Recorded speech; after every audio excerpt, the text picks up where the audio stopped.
Assalamualaikum mga Kailanders, nandito ako ngayon sa speedboat dahil meron po akong mahalagang pinaka-importanteng i-share at i-introduce na naman sa inyo na pinakabagong luxury activity dito sa Boracay Island at sure na sure akong magugustuhan ninyo. A very refreshing. This is the kitchen, mga Kailanders. Aircon nyo! Kakakasal nyo lang, di ba? Pwede nyo, dito kayo mag-honeymoon for 3 hours. Nagpipicture-picture kayo dito kasi very refreshing dito. Napakalakas yung hangin. Islanders, ang kagandahan dito sa yate na to ay fully air-conditioned. Okay, so pupuntahan na natin yung aking sinasabi sa inyo. So mga Kailanders, ayan. That is the yate. Wow!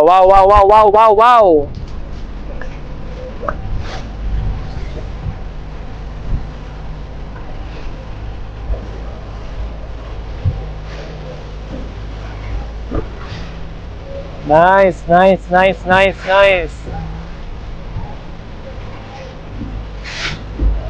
Alright. Ganda. Okay.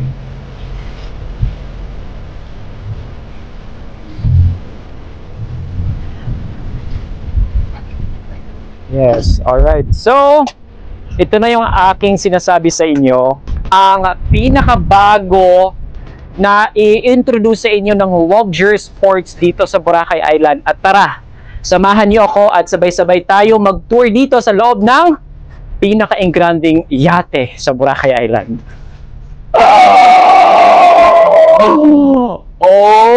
OMG! OI ako nan. OI ako. Dito, so pag punta mo dito sa loob, mga Kailanders, ito agad ang bubungad sa inyo. A very refreshing, very relaxing na ambience na talagang very luxurious yung inyong may experience dito. Imagine with your friends and your family, dito kayo uupo, tapos makikita niyo yung kapaligiran, yung dagat.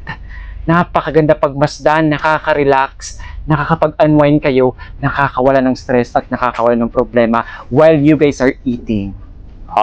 Tapos nag-champagne kayo, right? Yeah, champagne nga dyan. Yun yung mga eksena natin dito. So ito yung kabuuan, ito yung parang living room natin, yung pinaka-first entrance natin. So meron din tayong, I don't know if this is a table or parang bar house something, ano to? TV pala. So may TV dito. Pakita nga natin. Wow, social. Tingnan nyo, Nice. So meron silang TV na may high-end. High-end yung TV nila. Shit, ang ganda. Ang ganda, promise. Ang malabas? Wala. Palabasin mo na. While hinihintay natin lumabas itong TV na to, explore natin dito. Shit, ang ganda.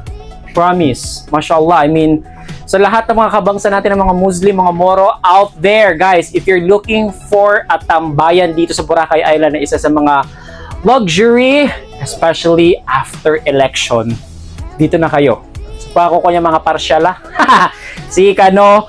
Song sa Boracay Island and experience the luxury ambience dito sa Boracay Island. At dito yung, ang social nito, itong sa itong captain seat. So dito kayo mag-captain. Like parang, where is the sun? Where is the Roger, over. Nandiyan na ba yung mga Coast Guard natin? Nakaparada na? Okay, sige. Diba? Yan yung mga ganap natin dito. Let's explore the kitchen. At kaya ko siya nasasabi na very luxurious compared doon sa mga yate na pinakita ko na sa inyo before dito sa Boracay Island. Tingnan nyo naman. Well maintained, mga guys. So, this is the kitchen, mga Kailanders. But, just to let you know na bawal po kayo magluto dito because this is just an activity or water activities. Like unwind lang dito sa Boracay Island. Pero pwede naman kayo magdala ng inyong mga pagkain if ever, or para less hassle-free kayo mga Kailanders, kami na po ang gagawa. ng mga pagkain, or we will be the one to organize your food here on board. Diba? Mas bongga yon, hassle-free, hindi na kayo mag-iisip kung ano yung pagkain na dadalhin nyo dito. Ito yung kanilang room. Aircon nila! This is the room of the yate. Pero sa tinagal-tagal ko na mga ka-islanders na nagyayate dito sa Boracay Island, hindi ko sinasuggest na yung tatambay kayo dito ng medyo, anong tawag dito? Matagal, because there are possibility, especially na kapag hindi kayo masyado sanay sa boat, gigewang-gewang yung boat, so may possibility na mahilo kayo. So yan yung always na nai-experience ng ating mga guests every time na nasumasakay sila ng mga yate, na nagkakaroon sila ng parang nag-faint sila because hindi nga sila salay sumakay ng mga boats kasi gigewang-gewang nga. So dito, higa-higa ka lang. Oh, sarap sa feeling na nakahiga ka dito. Tapos, I will show you the comfort room. Ito yung comfort room nila. Ano to dito? Okay, lagayan to ng damit. So, this is not a comfort room. Lagayan siya ng damit. So, this is the toilet. Oh, wow. Look at the toilet. Social. So, meron na silang shower area sa toilet. Tapos na tayo sa first room, pupunta tayo sa second room. So, parang ito yung master's bedroom, mga ka-islanders.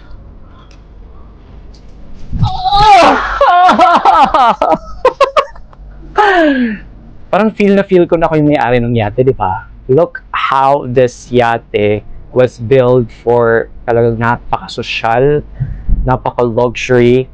Sa lahat ng mga turista na magbubook if ever sa luxury sports for your yacht activity, I would suggest na dito kayo kasi parang hindi siya gigewang-gewang itong area kasi medyo malaki yung area na to, 'di ba? At apart from that, mga ka-islanders, I also suggest this. Let's say for example, if you have mga PWD na mga kasama or mga senior citizen or may mga anak kayo ng mga baby, mga toddler, pwede kayo magpalit ng ano dito, like diaper or lambing.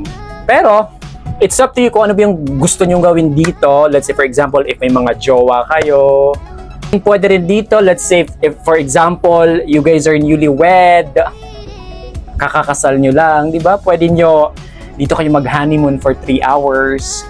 Yung may mga jowa, pwede kayo magkulong dito. You can do whatever you want. Ang daming pwede nyong gawin dito sa loob. May mga cabinet. Ayan. O, lagayan ng damit. Ayan. Meron silang sariling room. So, no need for you to use other bathroom kasi this one is for private bathroom na super saucy. Di ba? May water. Napakalinis because rug po yung kanilang sahig. Akala nyo dalawa lang yung room dito sa yate. Well, nagkakamali kayo dahil ipapakita ko sa inyo yung pangatlong room nila. Tara. So ito yung room ninyo for barkada out there, mga ka-islanders. Dito kayo matutulog if ever. May double deck sila. Although sapat lang yung double deck na to, hindi siya as in super napakabongga kasi maliit lang yung yate natin. Ayan. So double deck. As usual, may TV rin, mga ka-islanders. Tapos meron din dito sa taas. If you want to sleep a bit, ayan. Well, nag-cruise kayo dito sa Boracay Island. Kung gusto mo mahiga, magpahinga. Kasi hangover ka pa last night sa inyong pinaggagawa dito sa Boracay Island. Pwede kayo mag-rest dito. Well, naka-andar tayo. So ito yung pangatlong room nila. Hindi kasya dito yung mga afam na mga 6'4 or 6'3 yung height. Dito tayo sa kanilang ref. Ito yung kanilang refrigerator. Frigidira-tigiran. Ba't hindi mabuka? Boss ka na. Oh, di ba? Social. May mga pakabarga. Ayan. So if you guys have like drinks, pwede nyo ipasok dito. Lagayan ng mga drinks, mga baso, and stuff. Ipapakita ko sa inyo yung isa sa pinakamagandang spot dito sa yate na to. Let's go. Open the door. Iba talaga no pag taga-bukid no, hindi mo alam yung saan i-open. Saan dito? Ang tigas. Okay guys, dito tayo sa front.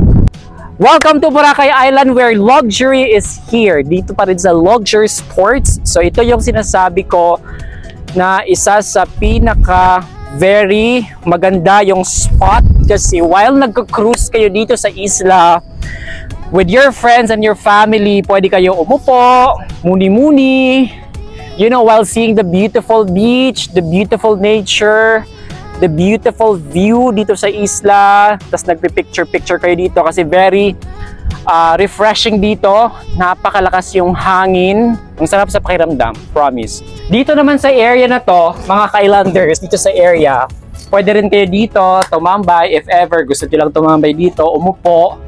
Kasi very relaxing din dito, especially if you're type of a person na gustong-gusto mo mag-sunbathing, you don't mind if maarawan ka, ito talaga siya. Dito yung perfect. Tapos punta tayo sa taas. Akala niyo ha, ang sosyal ng taas oh. Wow. Guys, meron din palang captain seat dito. While yung captain nagda-drive, dito ka nakaupo, nakikipag marites ka sa captain. Another spot or beautiful spot here sa isa, ano, dito sa yate. Super nice. Ganda. I love it here. Another couch na naman. So, ang laki ng space. I mean, hindi ka mamomroblema kung saan ba ako pupwesto, saan ba ako pupunta, saan ako uupo. Everywhere. You can use all the amenities of this yate because we only give you luxury experience dito sa Luxury Sports. Yan. So, may table. So, pwede rin kayo kumain dito. Di ba? Ang sarap.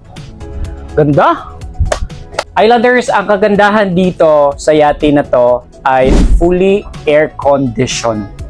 So, sa lahat ng mga turista natin na bibisita dito, if ever, no need for you mag-ask na mahangin ba or something kasi ito fully air-conditioned, pati sa baba, pati sa room, lahat fully air-conditioned. Ganun po siya ka-sosyal. Now, sasabihin niyo sa akin, mahal yan Jamil. Magkano naman ito Jamil? Let's talk about the price of this yate. But before that, itong yate na to, ang maximum capacity ay 15 guests. 1.5 lang po yung pinaka-maximum capacity ng guest na to. Kasi this is a 2009 model pero well-maintained siya. Kung nakikita nyo naman mga ka-islanders, yung buong yate. One monohull lang po siya. And yung rate natin dito is 60,000 pesos. Jamil, ang mahal. For me ha, hindi siya mahal. If you really want to experience yacht sa Boracay Island, if you want to experience something new dito sa isla, na ito na po ang pinaka-perfect na water sports activities ninyo while nagka-cruise kayo dito sa island. If you want something na very refreshing, very maganda, very luxurious, very talagang social, 60,000 mga ka-islanders ay enough na po yan. Imagine with the living room, di ba? Sa taas, sa rooms natin, hindi lang po isa, dalawa yung room natin, tatlo yung room natin. So imagine, ganun kaganda, kabongga, at ka-worth it kapag nirentahan nyo po itong yate dito sa Boracay Island. So sa lahat ng ating mga ka-islanders na pupunta ng Boracay Island in the future, mag-message na po kayo sa Luxury Sports for your yacht cruise activity dito sa isla and we will be more than happy to assist you. At malay nyo, ako pa yung maging tour guide ninyo dito sa Boracay Island. Wassalam.